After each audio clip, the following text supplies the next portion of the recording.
یہ ویڈیو آپ کے دماغ اور روح کے لیے ایک سکون بھرا تجربہ ہے، جہاں گہرے خیالات آپ کو لے جائیں گے ایک عجیب سی خاموشی کی دنیا میں۔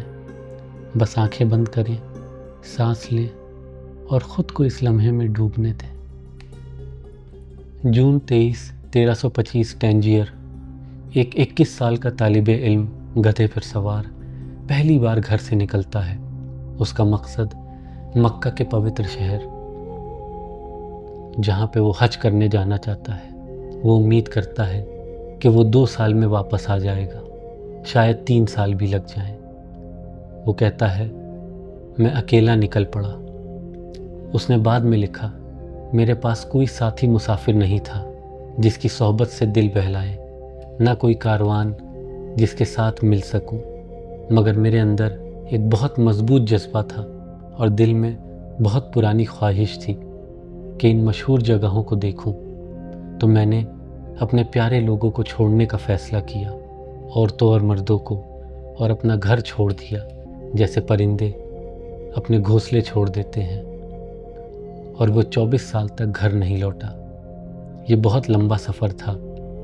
جب ابن بطوطہ ٹینجیر سے نکل رہا تھا، اسے کوئی اندازہ نہیں تھا کہ وہ ایسا بہت بڑا سفر شروع کر رہا ہے کہ 700 سال بعد بھی ہم اس کے بارے میں بات کر رہے ہیں۔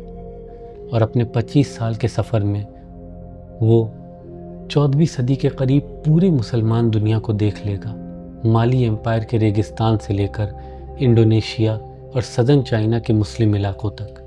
اس طرح وہ قریب 75,000 میل کا سفر کرے گا، اتنا کہ دنیا کے چاروں طرف 3 چکر لگائے جا سکیں۔ 60 حکمرانوں سے ملے گا اور 40 آج کل کے ملکوں کو وزٹ کرے گا۔ وہ کڈنیپنگ اور جہاز کے ٹوٹنے سے بچے گا، بغاوتوں اور فوج کے مہموں کو دیکھے گا، ایک پاگل سلطان کی قید میں رہے گا اور بلیک پلیگ کے خوفناک منظر دیکھے گا۔ اور جب وہ آخر میں واپس آیا، موروکو کے حکمران نے اسے کہا کہ 2 سال میں اپنے سب تجربوں کو ایک رائٹر کو بتاؤ۔ نتیجے میں بنی کتاب A Gift to Those Who Contemplate the Wonders of Cities and the Marvels of Traveling، جو اکثر The Travels کے نام سے جانی جاتی ہے۔ 1000 صفحوں کی ہے، مگر سچائی یہ ہے کہ اگر ہمارے پاس 10 گنا زیادہ پیسہ اور وقت ہوتا، تب بھی ہم ابن بطوطہ کے سب سفروں کو انصاف نہیں دے سکتے۔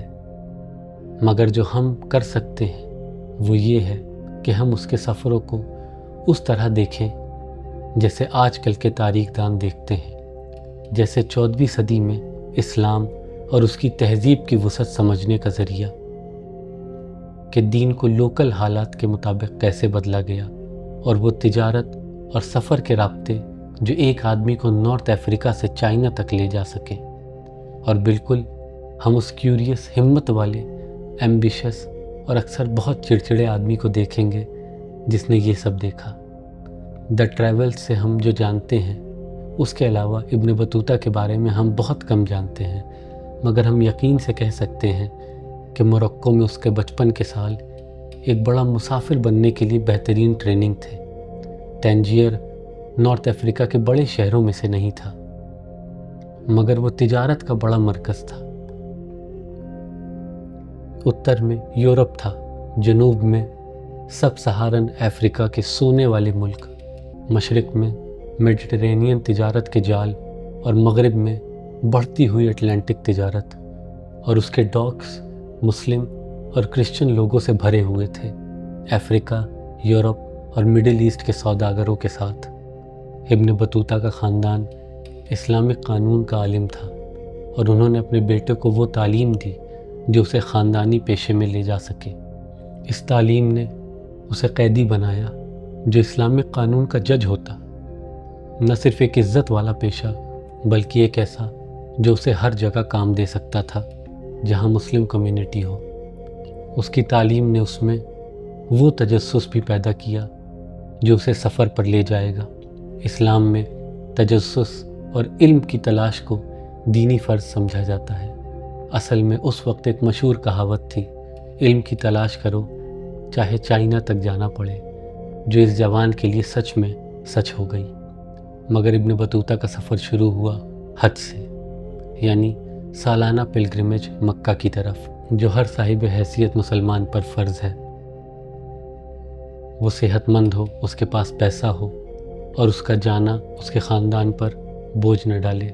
وہ پہلا اکیلا نکل پڑا مشرق کی طرف، نارتھ افریقہ سے گزر کر، مگر جلد ہی ایک پلگرم کاروان کے ساتھ مل گیا چوروں سے بچنے کے لیے، اور وہ خوش تھے اسے پا کر، کیونکہ کاروان میں قیدی ہونے سے جھگڑے اور دینی مسئلے بنا رکے حل ہو سکتے تھے۔ تو وہ سلیو ڈائنسٹیز کے ملک سے گزرے، مملوکس، جو غلام سپاہی سے اٹھ کر ملک پر قبضہ کرنے والے تھے، اور چاہے وہ گھر سے زیادہ دور نہیں تھا، ابن بطوطہ نے ظاہر کیا کہ وہ کیسا مسافر بنے گا۔ ایک بخار نے اسے بہت بری طرح پکڑا، جو اس کے سفر کے بہت سے بخاروں میں سے پہلا تھا۔ جلد ہی وہ اتنا بیمار تھا کہ اپنی سواری پر مشکل سے بیٹھ سکتا تھا۔ کہتا، اگر خدا نے میری موت لکھی ہے تو میری موت سڑک پر ہوگی اور میرا چہرہ مکہ کی طرف ہوگا۔ اس نے نہ رکنے کا فیصلہ کر کے اپنے آپ کو زمین پر باندھ لیا تاکہ چل سکے، مگر وہ رک گیا، اور اس چھوٹی رکاوٹ میں اس نے ایک بالکل ابن بطوطہ والی چیز کی۔ بیماری سے ابھرتے ہوئے وہ پیار میں پڑ گیا اور ایک شادی کا اقرار کیا، مگر شادی سے پہلے اسے ختم کر دیا گیا کیونکہ اس عورت کے باپ سے جھگڑا ہو گیا۔ مگر جلدی بعد وہ دوسری عورت سے ملا اور شادی کر لی۔ یہ پہلی تھی 10 میں سے۔ وہ اپنے سفر پر 10 شادیاں کرے گا۔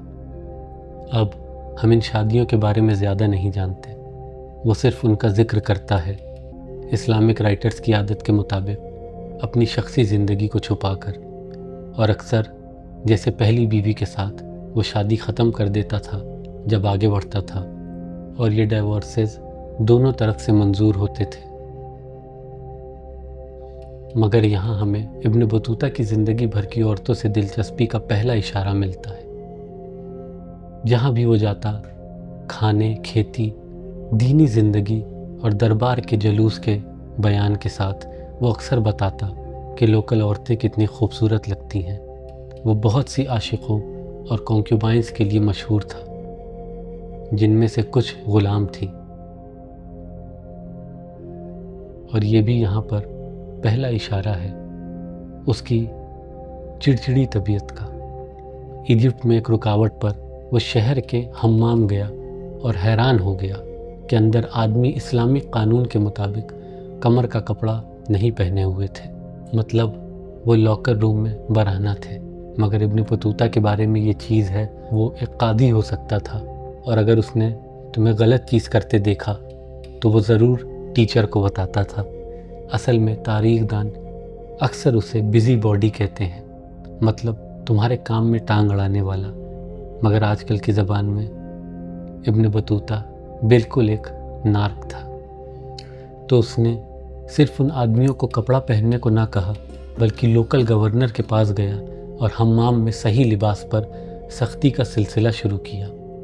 یہ بہت ہی تیز فیصلہ کرنے والے لوگوں میں سے تھا، اور اس ہنر نے اسے اپنا سفر آگے بڑھانے کا موقع دیا، کیونکہ وہ قاضی تھا۔ مگر ٹینجیر کی یونیورسٹیز کائرو، ڈماسکس اور الیگزینڈریا کے مقابلے میں چھوٹی تھی، تو جب وہ مکہ کی طرف جا رہا تھا، وہ مہینوں کے لیے رک کر بڑے استادوں سے پڑھتا اور سرٹیفیکیشن لیتا۔ وہ الیگزینڈریا کا بڑا لائٹ ہاؤس دیکھتا، کائرو کو شہروں کی ماں کہا، گیزا کے پیرامڈ سے گزرا اور نیل کے کنارے سفر کیا، مگر ایک سخت بغاوت نے اسے پھر روکا۔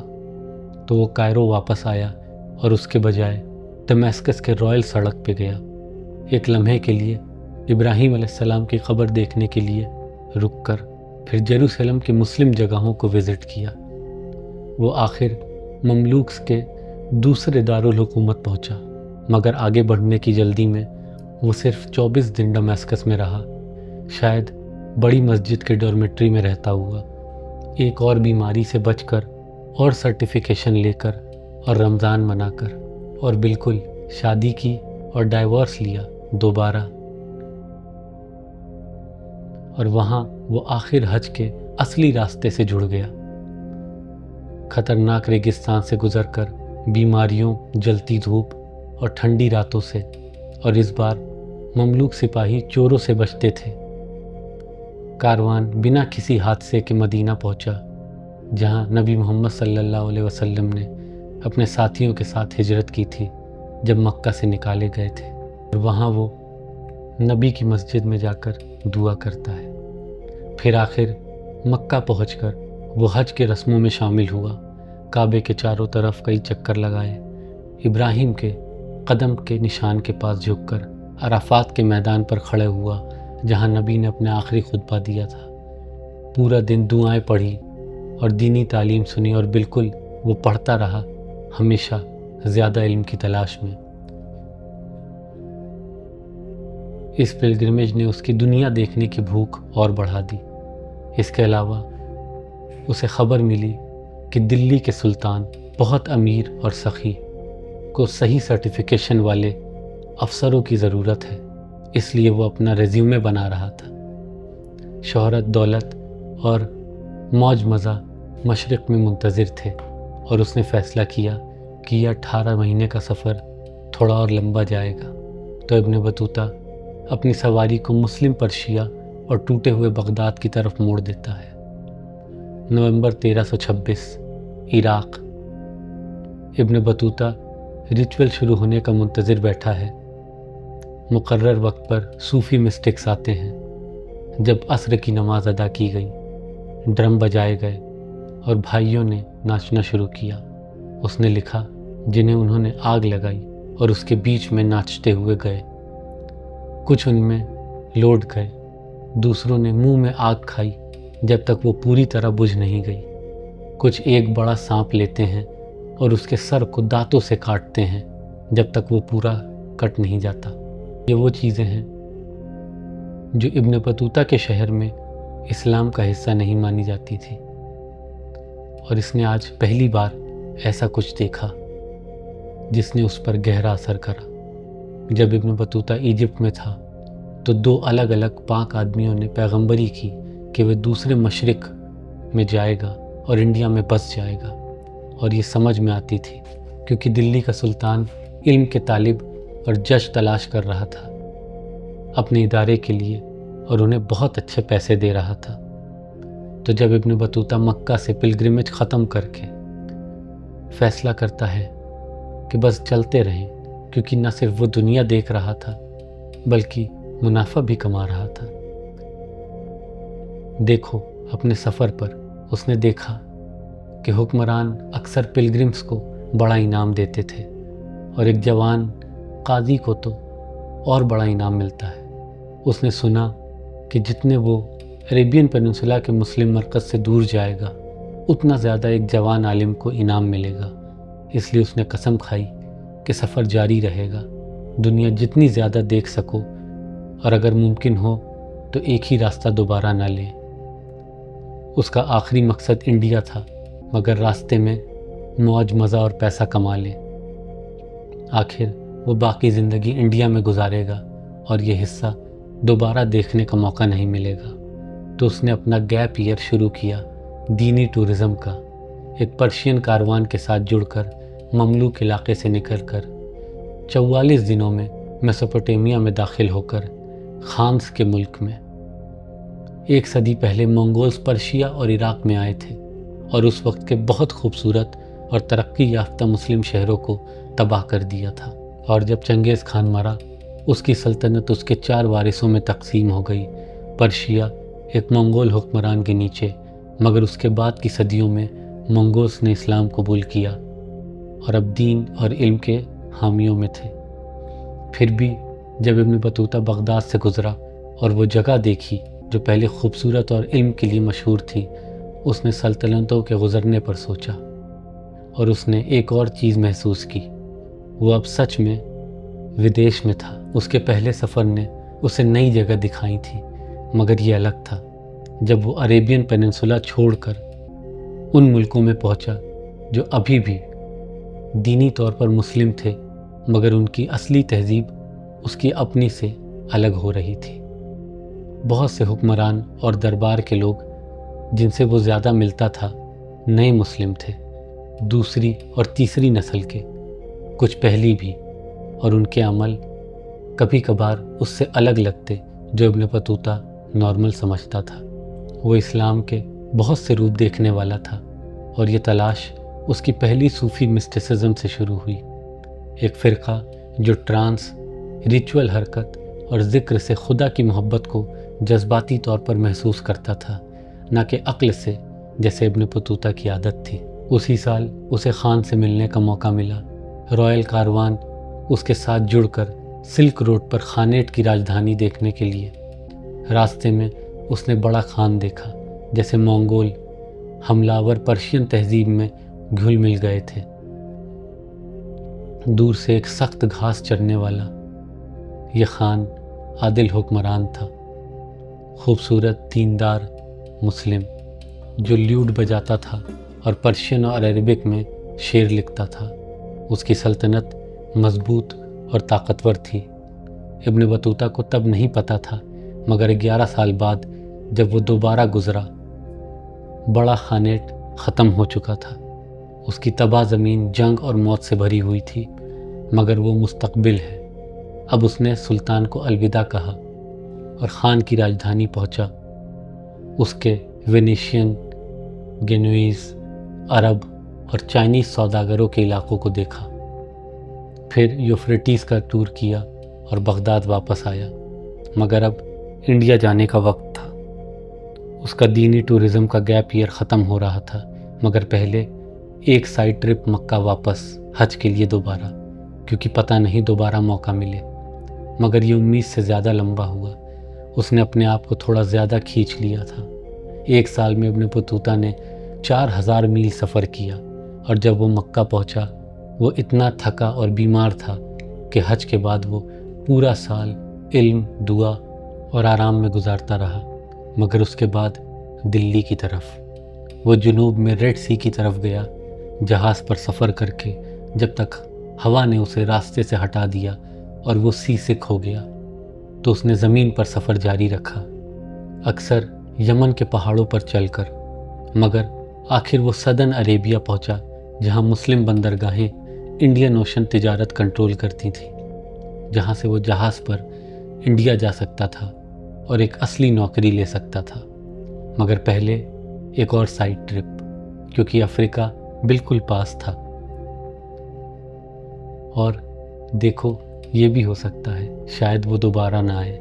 تو وہ جہاز پر چڑھ گیا اور ایسٹ افریقہ کے بندرگاہوں کا ٹور کیا، Christian kingdom of Ethiopia visit کیا، اور مسلم درباروں موگادیشو، مومباسا اور زانزبار بھی۔ وہاں اس نے دیکھا کہ مسلم سوداگر بندرگاہوں میں بس گئے تھے، لوکل لوگوں کو مسلم بنایا اور ان کے خاندانوں میں شادیاں کی، ان کی زبانیں مل کر سواہیلی بنی۔ اس نے انڈین اوشن تجارت کا افریقن حصہ دیکھا، سوداگر سونے، ہاتھی دانت، مسالے اور خوشبو کی چیزوں کو اپنے ٹرائنگل شکل کے جہازوں میں لوڈ کر رہے تھے، اور غلام افریقن لوگوں کو جو اندر کے ملکوں سے پکڑے گئے تھے۔ اور ان بندرگاہ شہروں میں ابن بطوطہ نے پہلا ایسا سماج دیکھا جہاں مسلم کم تھے، جہاں امیر اور حکمران کا دینی رابطہ اکثر لوگوں سے نہیں تھا۔ مگر یہ کوئی سرحد کا چھوٹا شہر نہیں تھا، یہ شہر تھے جہاں حکمران محلوں میں رہتے تھے، جن میں اندر پانی کی پائپ تھی، امیر لوگ سلک پہنتے تھے اور چائنا سے آئے پورسلین پر کھاتے تھے۔ مل جل کر تہذیب بنی اسلام کی تجارتی طاقت سے۔ مگر دوبارہ اس کا وقت ختم ہو رہا تھا، مانسون ہوائیں بدل رہی تھیں اور اتر کی طرف چل رہی تھیں، تو وہ جہاز پر چڑھ کر عربین پیننسولا واپس آیا، جہاں سے وہ آخر انڈیا جا سکتا تھا۔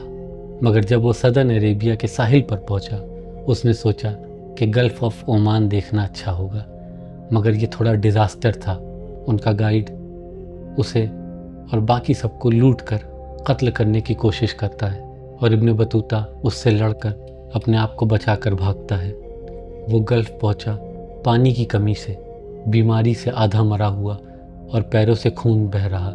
یہ قریب کا موقع تھا، اور آپ جانتے ہیں شاید اشارہ کہ اب سچ میں دلی جانے کا وقت ہے تو بس جاؤ، مگر پہلے ایک اور سائیڈ ٹرپ، مکہ واپس حج کے لیے تیسری بار۔ 1 اور سال کے علم اور آرام کے بعد ابن بطوطہ آخر انڈیا کے لیے تیار تھا۔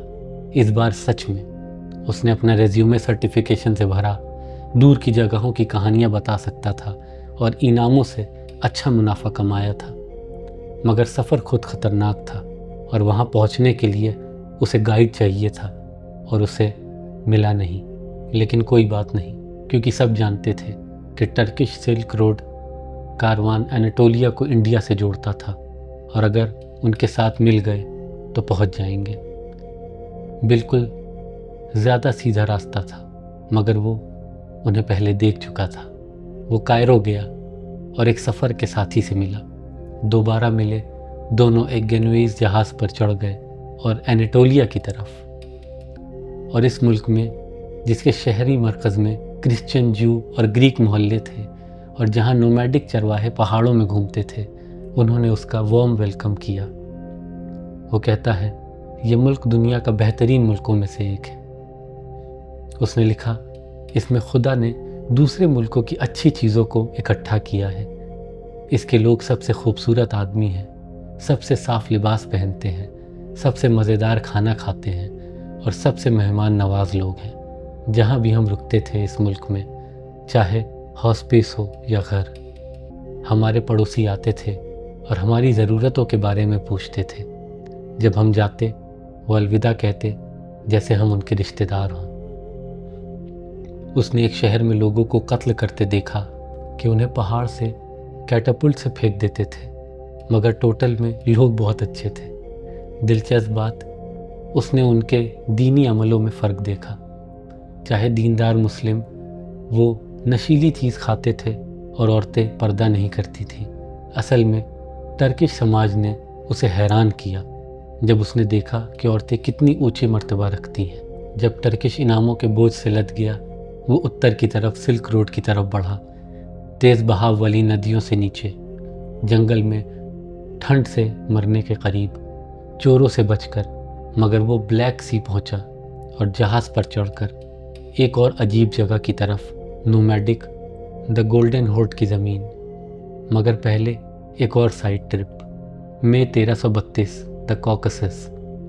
ابن بطوطہ اور اس کا ویگن ٹرین پہاڑ پر ٹینٹ لگائے رائل کاروان کا انتظار کر رہے ہیں جس کے ساتھ ملنا چاہتے تھے۔ اس کا ٹرین نوکروں، غلاموں اور کانکیوبائن سے بھرا ہوا بہت دیر سے منتظر تھا۔ پھر دور سے دھول، ہم نے ایک بڑا شہر حرکت میں دیکھا۔ اس نے لکھا اس کے باشندے مسجد اور بازار کے ساتھ کھانے کے دھوئیں اڑتے ہوئے، کیونکہ وہ چلتے ہوئے کھانا پکاتے ہیں، اور گھوڑوں کے ویگن لوگوں کو لے جاتے ہیں۔ وہ نیچے اترتا ہے ازبیک خان سے ملنے کے لیے، گولڈن ہورڈ کا حکمران۔ جب ابن بطوطہ بلیک سی پار کر کریمیا میں اترا، اس نے جلدی محسوس کیا کہ وہ ایک اور دنیا میں آ گیا ہے۔ چاہے خانیٹ کا دین اسلام تھا، ایمپائر کے زیادہ یورپین علاقے بالکل کرسچن تھے، رشینز اور یوکرینین سے بھرے ہوئے، اور اس کا مطلب لال بالوں والے لوگ، نیلی آنکھوں والے جو خنزیر کا گوشت کھاتے تھے اور چرچ بیلز بجاتے تھے، ایک آواز جو ابن بطوطہ کو ڈراتی تھی۔ مگر وہ جلدی انفیڈل ملکوں سے گزر گیا اور سٹیپ میں داخل ہوا۔ پہلی بار ویگن پر سفر کر کے گھوڑے یا اونٹ کی بجائے ایک منگول کاروان کے ساتھ جڑ کر خان کو ڈھونڈنے اور سلک روڈ سے انڈیا جانے کے لیے، اور اس نے سخت اور قابل منگولز میں بہت کچھ پسند کیا، مگر بہت کچھ حیران کیا۔ مثال کے طور پر دیندار مسلم بھی شراب پیتے تھے، کہہ کر کے کہ قرآن شراب اور گیہوں کی بیئر منع کرتا ہے، مگر ملیٹ بیئر حلال ہے۔ یہ فرق ظاہر ہوئے جب اس نے ازبیک خان سے ملاقات کی۔ اس کے بڑے سونے کے ٹیلے والے ٹینٹ میں داخل ہو کر اور حکمران کو چاندی کے تخت پر بیٹھا دیکھ کر 4 بے پردہ بیویوں کے ساتھ۔ اصل میں اس نے جلدی جانا کہ خان اپنی بیویوں سے ملکی معاملات پر مشورہ کرتا تھا سب کے سامنے، اور ٹینٹ میں داخل ہونے پر خان کھڑا ہوتا تھا جب تک اس کی بیویاں بیٹھ نہیں جاتی تھی۔ منگول سماج عورتوں کو قریب برابر سمجھتا تھا اور طاقتور عورتیں کم طاقت والے مردوں سے اونچا مرتبہ رکھتی تھیں۔ یہ اس کے موروکو سے بہت الگ تھا، جہاں حکمران کی بیویاں شاید چھپ کر اثر ڈالتی تھی مگر کبھی سب کے سامنے نہیں دکھتی تھی۔ ابن بطوطہ نے خان کے ساتھ رمضان گزارا، اس کی بیویوں سے ملا اور بات کی، اور خاص طور پر چھوٹی شہزادی بیالون کے قریب ہوا، جس سے بہت کچھ ملتا تھا کیونکہ وہ بھی گھر سے دور تھی اور عجیب تہذیب میں تھی۔ بائزنٹین امپائر کی بیٹی سیاسی شادی میں دی گئی۔ ابن بطوطہ نے ہمدردی کی مگر الگ وجہ سے۔ چاہے اسے خان پسند تھا جو ایک قابل حکمران تھا، مگر اسے اس کا پینا نہیں پسند تھا۔ ایک دن عصر کی نماز پر لڑکھڑاتا ہوا اور سمجھ نہ آنے والا آیا، مگر ادب کے طور پر سب انعاموں اور مہمان نوازی کے بعد جو خان نے دے دی تھی وہ صرف یوں ہی چھوڑ کر نہیں جا سکتا تھا۔ تو اس نے خان سے پوچھا کہ کیا وہ سائیڈ ٹرپ کر سکتا ہے، کیونکہ پرنسس بیالون پریگننٹ تھی اور اسے گھر جا کر بچہ پیدا کرنے کی اجازت تھی کانسٹینٹینوپل میں۔ تو ابن بطوطہ نے اس کے ساتھ جانے کی درخواست کی کیونکہ یہ پرفیکٹ موقع تھا سائیڈ ٹرپ کے لیے، نہ صرف محفوظ بلکہ سٹائل میں۔ درخواست منظور ہونے پر ابن بطوطہ شہزادی کے کاروان کے ساتھ نکل پڑا۔ بائزنٹین شہر کی طرف واپس حاجیہ صوفیہ دیکھا اور ایمپرر سے ملا۔ شہر کی مذہبی برداشت پر حیران ہوا اور گولڈن ہارن کا ٹور کیا، مگر تھوڑا مسئلہ تھا۔ گھر کی طرف راستے میں پرنسس بیالون نے اسلام قبول کرنے کا ظاہری چہرہ اتارنا شروع کر دیا اور اب صاف تھا کہ وہ واپس نہیں آ رہی۔ یہ ایک بھاگنے کا پلان تھا، تو ابن بطوطہ کو رائل کاروان کے ساتھ واپس مڑنا پڑا، اپنے قدم دوبارہ لے کر، اور خان کو بتایا۔ سوائے اب سٹیپ پر سردی تھی اور ابن بطوطہ موروکن ہونے کے ناطے برف کی عادت نہیں رکھتا تھا۔ اتنی ٹھنڈ تھی کہ وہ جمے ہوئے ندیوں پر سڑکوں کی طرح چلتے تھے، اتنی ٹھنڈ کہ چہرے پر گرم پانی سے دھونے پر وہ داڑھی میں جم جاتا تھا، اتنی ٹھنڈ کہ وہ 3 فر کوٹ اور اتنے کپڑے پہن کے زمین پر مدد سے ہی بیٹھ سکتا تھا۔ مگر وہ خانیٹ کی راجدھانی پہنچا اور شاید خان کو اپنی بیوی کے بارے میں بتایا کیونکہ وہ کبھی ریاکشن کا ذکر نہیں کرتا۔ ابن بطوطہ تجارت کے کاروانوں کے ساتھ انڈیا کی طرف جڑ گیا اور یہ اس کے زندگی کا سب سے سخت سفروں میں سے ایک تھا، پہاڑوں اور سوکھی زمین سے، اور اس کی یادیں الجھی ہوئی اور غیر واضح تھی۔ 8 مہینے کے لگاتار سفر میں اس نے چغتائی خان سے ملاقات کی، ایک بیٹی پیدا ہوئی اور آخر خیبر پاس سے گزر کر انڈیا میں داخل ہوا۔ انہیں اونٹوں کے آگے چادر بچھانی پڑی تاکہ ان کے پیر گہری برف میں نہ ڈوبیں۔ انڈین سرحد کے افسر اسے ملے جب وہ انڈیا میں داخل ہوا، اس کے ارادوں اور کوالیفیکیشن کے بارے میں پوچھ کر، اور بتایا کہ اگر سلطان کے لیے کام کرنا چاہے تو وہ انڈیا چھوڑ نہیں سکتا سوائے سرکاری کام کے۔ اس نے منظور کیا اور کانٹریکٹ پر دستخط کیے۔ پھر اس نے قرض لے کر سلطان کے لیے مناسب تحفہ خریدا، گھوڑے، سونا اور غلام، جان کر کہ عادت تھی کہ بدلے میں بڑا تحفہ ملے گا۔ اس نے 3 اوشنز پر سونا ڈھونڈنے میں یہ سیکھا تھا۔ جب پارٹی پہنچی ابن بطوطہ حیران تھا۔ سلطان کا لکڑی کا محل، ہال آف 1000 پلرز، اس نے دیکھا سب سے بڑی عمارت تھی۔ کیا سلطان کی شان اور سخاوت کی افواہیں زیادتی نہیں تھیں؟ بدقسمتی سے یہ جاننے میں وقت لگے گا کیونکہ محمد تغلق، دلی کا سلطان، بغاوت کو دبانے گیا تھا، مگر اس کی غیر موجودگی میں سلطان کے وزیر نے تحفہ قبول کیا اور ابن بطوطہ کو سلک کے لباس، ایک گھر، 2 گاؤں کے ٹیکس کی آمدنی جو 5000 چاندی کے دینار سالانہ تھے اور 2000 دینار سٹارٹنگ بونس دیا۔ ابن بطوطہ حیران تھا، وہ پہلے سے دلی کا زمیندار تھا اور اسے نوکری بھی نہیں ملی تھی۔ پھر چیزیں اور وائلڈ ہوئیں کیونکہ سلطان دلی واپس آیا جیت کے، وار ایلیفنٹ پر سوار۔ پہلا ایک بڑا جلوس آرمرڈ جانوروں کا، اور ہر ہاتھی کے پیچھے ایک بڑا باسکٹ خزانے کا اور کیٹپلٹ۔ حیران ابن بطوطہ نے دیکھا اس کے آدمی سونا اور چاندی کے سکے مشینز میں ڈال کر جشن منا رہے عوام پر پھینکتے تھے، اور تب ابن بطوطہ کو سمجھ آیا یہ ڈریم جاب تھی، یہاں آنا بڑا اچھا آئیڈیا تھا۔ اور یہ تب اور مضبوط ہوا جب اس نے سلطان سے ملاقات کی، اور محمد تغلق نے مرکن کو اتنا پسند کیا کہ اسے دلی کا قاضی بنا دیا۔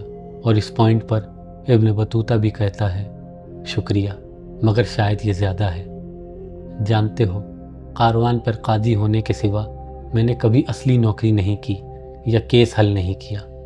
جانتے ہو، تمہارا دینی قانون تھوڑا الگ ہے جو میں نے پڑھا، اور یہ نہ بھولیں کہ آپ کے دربار کی زبان پرشین ہے جو میں اچھا نہیں بولتا، تو شاید مجھے دھیرے دھیرے اوپر آنے دیں۔ سلطان نے کہا فکر نہ کرو، 2 ڈیپٹی لگائے اصلی کام کے لیے اور سیلری ڈبل کر دی۔ عجیب، بالکل، مگر ابن بطوطہ کو اچھا لگا۔ وہ سلطان کے قریب ہو گیا، دیکھتا جیسے مونارک خود ایک دینی عالم ہندو اور جین پوتر آدمیوں کو محل میں دینی بحث کے لیے بلاتا تھا۔ وہ سلطان کے ساتھ فوج کے مہموں پر بھی گیا۔ ایک بار سلطان نے ابن بطوطہ کو ہندو یوگیز کو دیکھنے لے گیا، جیسے ابھرتی ہوئی رسی پر چڑھنا جو دیندار جوان عالم کو ڈرا دیتا ہے، مگر فیورٹ ہونے میں پیسے کا مسئلہ تھا۔ سلطان کے لائف سٹائل کے ساتھ رہنا، بڑا شکار ٹرپس، لگاتار تحفے دینا اور گھر پر افسروں کی مہمانی نے ابن بطوطہ کو قرض میں ڈال دیا، اور یہ سب سے پہلا مسئلہ تھا۔ اور مسئلہ نمبر 2 تھا ابن بطوطہ جو اکثر اپنے حامی کو خوش کرتا تھا۔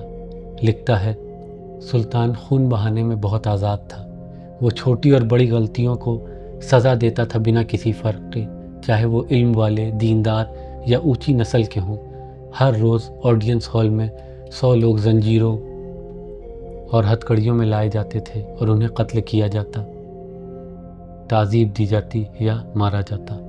اور شاید تب ابن بطوطہ کو سمجھ آیا یہاں آنا بہت برا آئیڈیا تھا۔ اس نے بھاگنے کا پلان بنانا شروع کیا۔ 1340 دلی۔ 6 سال سے ابن بطوطہ دلی کے سلطان کا قاضی ہے، مگر اب وہ ہاؤس اریسٹ میں ہے، سزائے موت کا منتظر۔ اس کی صوفی مسٹک سے دوستی نے اسے دربار کے غلط طرف ڈال دیا۔ ابن بطوطہ کے دوست نے سلطان کو غصہ دلایا، رائل بلاوا انکار کر کے اور اسے ظالم کہہ کر۔ جواب میں سلطان نے مسٹک کو تعذیب سے مارا اور اس کے سب ساتھیوں کو گرفتار کیا۔ 9 دنوں تک ابن بطوطہ دعا کرتا ہے اور قرآن یاد سے پڑھتا ہے۔ پھر سلطان بلاتا ہے۔ ابن بطوطہ موت کی امید سے جاتا ہے، مگر سلطان ایسے برتاؤ کرتا ہے جیسے پرانے دوست ہوں اور سب نارمل ہوں، جیسے اس نے موت کی تیاری میں دن نہ گزارے ہوں۔ اس پوائنٹ پر ابن بطوطہ کو ایک چیز سمجھ آتی ہے، اسے دلی سے بھاگنا ہے۔ بالکل جب ابن بطوطہ دلی پہنچا، انڈیا میں 7 سال کا سوکھا پڑا جو بھوکمری بنا، جو بغاوتوں کا سبب بنا، بہت سی بغاوتیں۔ ابن بطوطہ پلان بناتا ہے کہ وہ مکہ پلگرمیج کی اجازت لے گا اور پھر کبھی واپس نہیں آئے گا، مگر سلطان کا اپنا آئیڈیا تھا۔ اسے یوان ایمپرر کو ملنے کے لیے امبیسڈر چاہیے تھا اور بڑا ٹرین تحفوں کا۔ کیا ابن بطوطہ مشہور مسافر چائنا جانا چاہے گا؟ پھر سے سٹائل میں اسے دوبارہ پوچھنے کی ضرورت نہیں تھی، مگر سفر غیر مستحکم امپائر میں خطرناک تھا، اور ساحل کی طرف راستے میں باغی نے ٹرین پر حملہ کیا۔ جنگ میں ابن بطوطہ ڈپلومیٹک ٹرین سے الگ ہو گیا جو اس کی سب چیزیں لے جا رہا تھا، اور اسے ملک میں بھگایا گیا۔ کچھ دن پہلے وہ دلی کے سب سے امیر لوگوں میں سے تھا، اب وہ دشمن ملک میں اکیلا تھا، صرف اپنی تلوار، جوتوں، زیور، کپڑوں اور جینے کی خواہش کے ساتھ۔ پھر وہ جلدی باغیوں سے ٹکرایا جو اسے پکڑ لیتے، تلوار اور زیور لے لیتے اور سزائے موت کے لیے دیتے، مگر ابن بطوطہ کے پاس ابھی کپڑے، جوتے اور جینے کی خواہش تھی، تو اس نے اپنے ریلیز کے لیے بات کی۔ اپنی خوبصورت ٹیونک دے کر دوبارہ آزاد وہ ملک میں گھومتا رہا، باغیوں سے بچ کر، اور اپنی عقل سے 1 ہفتے تک زندہ رہا۔ اب اس کے پاس صرف قمیض، پینٹ، جوتے اور ابھی بھی جینے کی خواہش تھی۔ پھر آخر بھوکا وہ ایک شہر میں کھانا مانگنے پہنچا اور اس کی قمیض لوٹ لی گئی، مگر وہ نہیں رکتا۔ اس کے پاس پینٹ اور جوتے تھے، اور کیا آپ جانتے ہیں، اس پوائنٹ پر اس نے ایک جوتا کھو دیا کنویں سے پانی نکالتے ہوئے۔ تو ایک جوتے والا پوائنٹ تھا جب اس نے جینے کی خواہش کھو دی۔ مگر پھر معجزہ، اس باغیوں کے ملک میں ایک آدمی اسے ملتا ہے جس نے اسے کھلایا پلایا اور پیٹھ پر لے کر محفوظ جگہ لے گیا، اور سارا وقت ابن بطوطہ قرآن پڑھتا رہا جب تک تھک نہیں گیا۔ وہ بے ہوش ہو گیا۔ جب جاگا وہ ایک دوستانہ شہر میں تھا، اور معلوم ہوا کہ اس کا باقی ڈپلومیٹک مشن صرف 6 میل دور تھا، اور بہت حیران تھے اسے زندہ دیکھ کر۔ اور ان کے پاس اب بھی اس کی سب چیزیں اور نوکر تھے۔ وہ دوبارہ امیر تھا۔ گروپ کے ساتھ مل کر وہ کیلیکٹ گئے، بڑا بندرگاہ شہر جہاں چائنیز جنک سے مل سکتے تھے۔ یہ جہاز ابن بطوطہ کے دھاؤس کے مقابلے میں بڑا چائنیز بنائے ہوئے تھے، مگر مسلم کرو والے انڈیا چائنا تجارت کے۔ وہ ان کے 5 ڈیکس دیکھ کر حیران ہوا، اور سب سے زیادہ ان کے بڑے پرائیویٹ کیبن پر، جن میں اپنا خود کا لیبارٹری تھا۔ مگر اس سفر کے لیے چائنیز سوداگروں اور دوسرے دربار ڈپلومیٹس نے سب رومز بک کر لیے تھے، ابن بطوطہ کو چھوٹا سا بنا باتھ روم کا کیبن دے کر۔ یہ بڑا مسئلہ نہیں تھا۔ ابن بطوطہ نے صبر سیکھ لیا تھا۔ وہ گفا میں رہتا تھا، اور کچھ دن پہلے اس کے پاس صرف ایک جوتا تھا۔ وہ چھوٹے کیبن پر جھگڑا نہیں کرے گا۔ لیکن رکو، کیا ایسا ہو سکتا ہے؟ اس نے پھر ایک ٹینٹرم پھینکا۔ کیسے انہوں نے سلطان کے امبیسڈر کو بے عزت کیا، کامن لوگوں کے ساتھ اور چھوٹے ڈپلومیٹس کے ساتھ کیبن دے کر۔ مینیجر سے بات کرنے کے بعد جہاز کے ایجنٹ ایک سیرین نے چیزیں ٹھیک کی اور فلیٹ کے دوسرے تھوڑے چھوٹے جہاز پر بڑا اسٹیٹ روم دلایا۔ یہ چڑچڑے امبیسڈر کو خاموش کر دیتا ہے، اور ابن بطوطہ نے اپنی چیزیں اور انٹوراج دوسرے جہاز میں لوڈ کی۔ سفر سے پہلی رات وہ دعا کے لیے ساحل پر رکا، اور ناگہانی طوفان آیا، اتنا برا کہ 2 جہازوں کو سمندر میں جانا پڑا اسے ساحل پر چھوڑ کر، دوبارہ صرف کپڑوں کے ساتھ۔ جب اس نے ساحل سے دیکھا، وہ جہاز جو اس کا تھا ٹوٹ گیا سب کو مار کر، اور دوسرا جہاز جو اس کی سب چیزیں لے جا رہا تھا اتنا دور چلا گیا کہ انہوں نے چائنا جانا جاری رکھا بنا اس کے۔ وہ پھنس گیا اور دوبارہ غریب ہو گیا، اور اب اس نے سلطان کے بھیجے ہوئے ایمپرر کے لیے سب بڑے تحفے کھو دیے تھے۔ تو وہ سچ میں دلی واپس نہیں جانا چاہتا تھا، اور اپنی ناکامی سلطان کے ایگزیکیوشن ہاتھیوں کے سمجھانے۔ پہلے اس نے دوسرے انڈین سلطان کے ساتھ نوکری کی کوشش کی، بالکل ایک پانی زمین حملے میں لڑ کر اپنے آپ کو لائق ثابت کرنے کے لیے، مگر یہ کام نہیں بنا، اور ابن بطوطہ چپکے سے نکل گیا ایک پلان کے ساتھ، صرف چائنا جانے کے، اپنے پرانے مشن کو جتنا ممکن پورا کرنے کے۔ اس طرح وہ بالکل مالڈیوز آئلینڈ سے گزر کر سب سے دور راستہ لے گیا، مگر لوکل مسلم حکومت کو چیف جج کی ضرورت تھی، اور وہ تحفے دے رہے تھے، تو پرانی عادت مشکل سے جاتی ہے۔ اس نے رہنے اور نوکری لینے کو منظور کیا، کچھ شرطوں پر۔ پہلے اسے بہت خزانہ ملا جو اسے دوبارہ امیر بنا دیتا ہے۔ دوسرا، وہ رائل خاندان میں شادی کرے گا۔ تیسرا، کہیں چل کر نہیں جائے گا، یعنی لیٹر پر لے جایا جائے گا جیسے بادشاہ، اور انہوں نے منظور کیا، اور اس نے 9 مہینے سزائے دیں دینی قانون کے تحت۔ مسجد نہ آنے پر کوڑا مارا، چوروں کے ہاتھ کاٹنے کی سزا دی، اور کوشش کی آئلینڈ کی عورتوں کو ٹاپلیس گھومنے سے روکنے کی، مگر ناکام رہا۔ اس نے 3 اور شادیاں کی، مگر اس کی اونچی زندگی نے اس کے نئے دشمن بنائے، اور وہ اپنی نئی دولت کے ساتھ مالدیو سے بھاگ گیا، صرف پاس کے آئلینڈ پر رک کر 2 اور شادیاں اور ڈائیورس کرنے کے لیے۔ پھر آخر اس نے اپنا بڑا خزانہ لیا اور شری لنکا کی طرف پہلا ایک اور جہاز ہائر کر کے چائنا لے جانے کے لیے، جو پائرٹس نے حملہ کر کے اس کی سب چیزیں لوٹ لی۔ لگتا ہے کائنات کو ابن بطوطہ کا امیر ہونا پسند ہی نہیں تھا، مگر آخر اس کی قسمت بدلی۔ پھر اسے پیسج ملا، مسلم سلطان کے دربار تک سماترا کے اتری ٹرپ پر حکمرانی کرتا تھا۔ جب وہ نکل رہا تھا، وہ آخر اسلامک دنیا چھوڑ رہا تھا۔ آخری سلطنت جو مسلم حکمران کی تھی وہ چمپا کنگڈم میں رکا، آج کل کا ویتنام، اور تیسری بڑی سلطنت وزٹ کی، واریر کوئین اردوجوا کی، جو فلپینس یا جاوا میں ہو سکتی تھی۔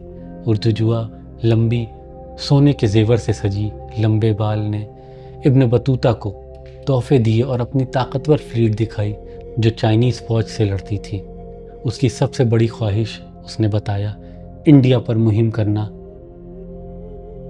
تو اس نے اسے وہاں کے بارے میں پوچھا۔ الوداع کہتے ہوئے اس نے اسے جہاز پر چائنا کی طرف بھیجا، اور آخر اس نے اپنے مقصد پر پہنچ کر منگول یوان ایمپررز کا ملک، جہاں غریب بھی سلک پہنتے تھے، ایک ایسی جگہ جو اتنی عجیب تھی کہ وہ مشکل سے سمجھ سکتا تھا، اور اس کے قدم کے پیچھے ایک نیا خوف آیا، بلیک پلیگ۔ 1346 خوانزو چائنا۔ ابن بطوطہ نے چائنا کو معجزوں کا ملک پایا، ایک الٹا ملک جہاں لوگ سکوں کے بجائے کاغذ استعمال کرتے تھے اور غریب بھی سلک پہنتے تھے۔